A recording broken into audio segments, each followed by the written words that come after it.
Autrefois très abondante le long des plages de pêche congolaises, la sardine ou le harengue, localement connu sous le nom de masunzi, est aujourd'hui en voie de disparition. Véritable pilier de l'alimentation et de l'économie pour de nombreuses communautés côtières, ce poisson devient de plus en plus rare dans les filets des pêcheurs. Entre surexploitation, pollution marine, changement climatique et pressions économiques, les raisons de cette disparition sont multiples et alarmantes. Fulgence Wikoumou. De Songolo à Tissanga en passant par Luango et Ubi, un cri se fait entendre depuis le littoral congolais. Les filets des pêcheurs sont vides, le harengue ou la sardinelle a disparu. Voici déjà plus d'une année et demie.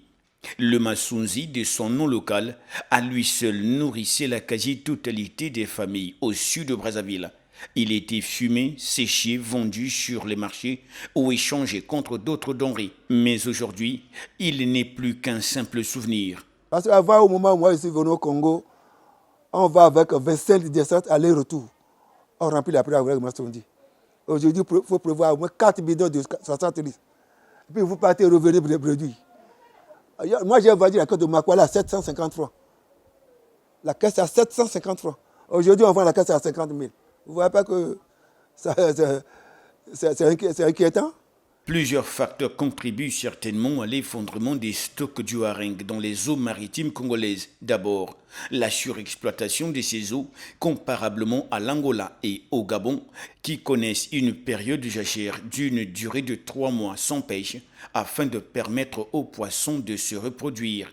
Mais également la présence de navires industriels étrangers, souvent en situation de pêche mal régulée, aggrave la situation. Sur ce, les bateaux et méthodes de pêche chinoises sont indexés, sans toutefois fournir des preuves. La disparition de masunzi, bon, c'est pas quelque chose qui doit être disparaître, mais ce sont les Chinois qui sont venus. Parce que depuis 2022, ça a commencé un peu, jusqu'à 2023, à 2024, mais à 2023 et 2024, là, c'est encore augmenté beaucoup. Parce que les Chinois, la pêche dont ils sont en train de faire là, vraiment, ce n'est pas une pêche valable. Même les petits poissons, ils ramassent comme ils veulent.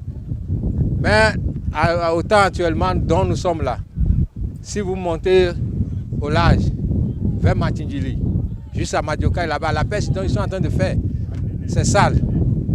C'est sale. Avec les bateaux qu'ils ont amenés maintenant là, c'est pour détruire la mer du Congo.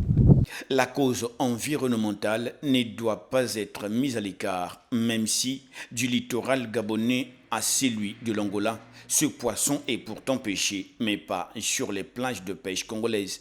On a reçu le ministre de l'Agriculture, de l'Élevage et de la Pêche qui nous a dit qu'il y a un statistique qui a été fait, je crois, dans quel pays là, ils ont dit c'est le changement climatique.